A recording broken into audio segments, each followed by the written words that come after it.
Hi, in this lecture, today we'll be learning one important concept, what we call association rules.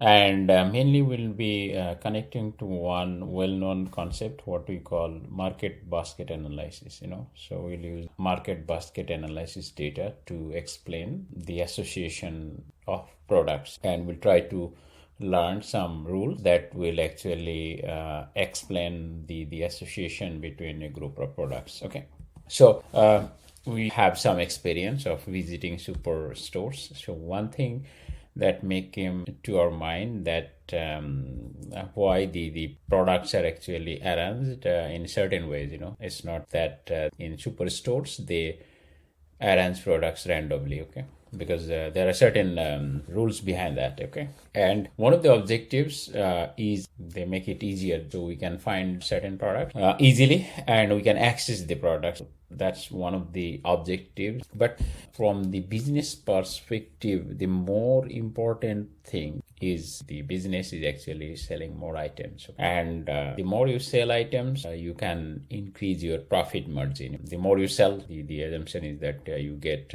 more profit. Okay, although it might seem that this is a service by the seller or business, true, but there is a hidden objective. So they want to make sure that the client actually get the items as they are searching, and also they can sell as many products as possible.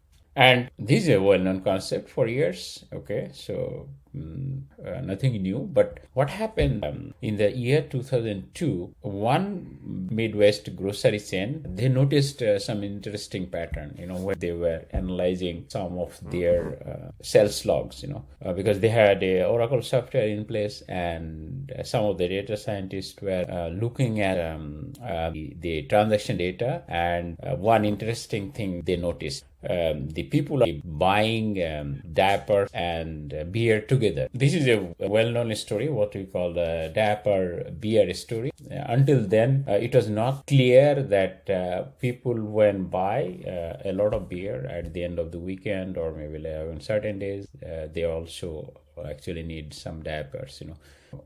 I suggest that at time you can Google on the topic beer diaper story and read some blogs or publications on that. Okay. So this will lead, I think why I brought that story, because it is easier to connect to the next concept, what we call market basket analysis. People go to the supermarket and buy products together, and this is the source of data that we will use to explain some association rules. So everything starts by looking at how people buy items in a group, and it's not necessary that it should only be in the superstore basket, because you can define basket from other problems as well. For example, when you are buying online products, then you will notice that when you select one product, then Amazon or eBay, they are actually suggesting you other associated products. So here we see an example of a basket. Okay, and if we closely look at for certain baskets, you can explain some relationship of items that we also have experienced before, our baskets. For example, usually people who will buy milk, they will either buy bread, so this should have a higher chance than the egg should also go with bread, but there will be less association between milk and tissue paper. Okay, so let's go to the math, and I think this slides covers all the mathematical components that you will require to learn to explain a market basket analysis paradigm. So here we see a snippet of data table, and each record is a basket, So this is our initial definition of basket. In transaction 1, someone bought bread and milk. Transaction 2, bread, diaper, beer, eggs, and just like that, the others. Okay. There are a few items that we need to learn, and the first one is what we call support. Okay. Support of what? So support of a pair. So pair meaning that two items. Because at the end of the day, we will learn a pair-wise rules. So support of diaper and beer is how many transactions you have, that is the denominator, and the number of transactions that where people bought diaper and beer together, So for this five baskets, we see that transaction 2 and 3 and 4, they had diaper and beer together, So diaper, beer 3 times divided by the total number of transactions. So this gives 60%, or 0.6 as the probability, if you think. Okay. So this is the support of diaper and beer. And the next item is confidence. Okay. So the definition of confidence is the support of diaper and beer divided by the support of diaper, So support of diaper and beer divided by support of diaper, So this gives a value 75%, okay, or 0.75 in terms of probability, okay. So you have support, you have confidence. Then the definition of lift is you have confidence of diaper and beer and then support of beer, So you see, like here for the confidence, we have the denominator diaper. Now for estimating the lift, we have the denominator, the other item. You see, like we are talking about diaper and beer. So we estimate the confidence of diaper and beer, and then we divide by the support of beer. And we know how to estimate the support of beer, because how many transactions you had beer, and then divided by the total number of transactions. Okay.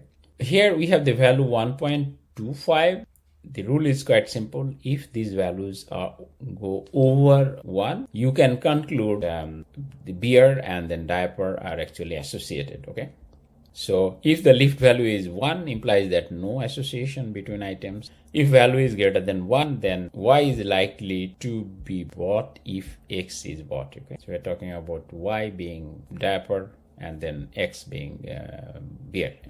And if it is less than 1, then there is no association. So that's the story, okay? You have to estimate support, you have to estimate confidence, and then the lift.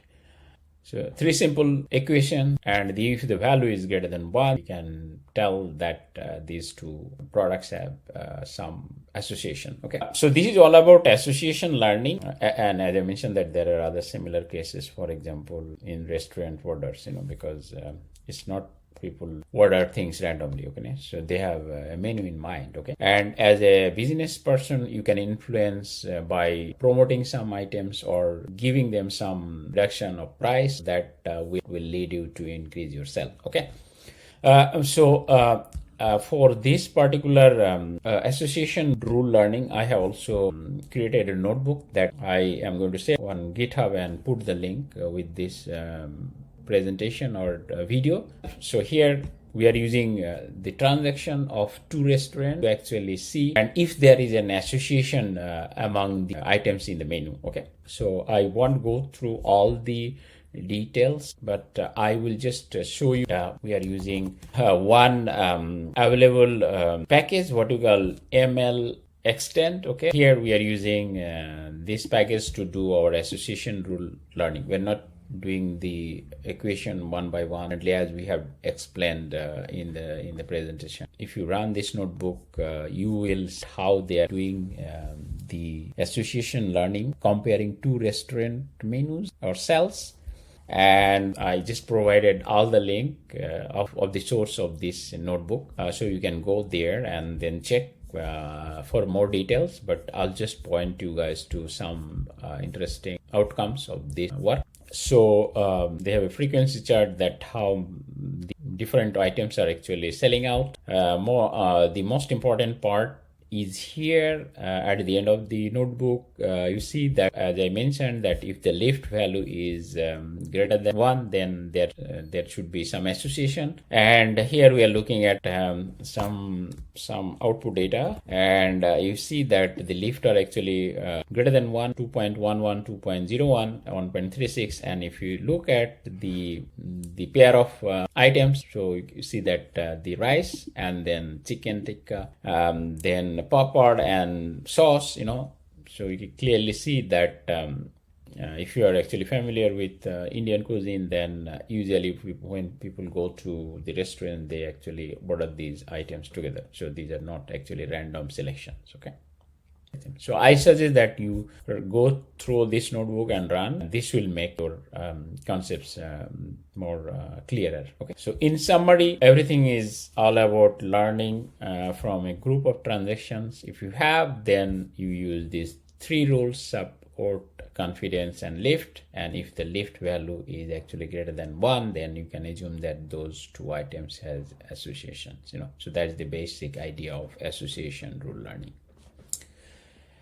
If you have any question, feel free to ask. Otherwise, I'll post these contents on Blackboard, and also I will put a description in with this video, so you can play with the notebook, look at the data, look at the references, and feel free to ask if you have any questions. Okay, thank you so much.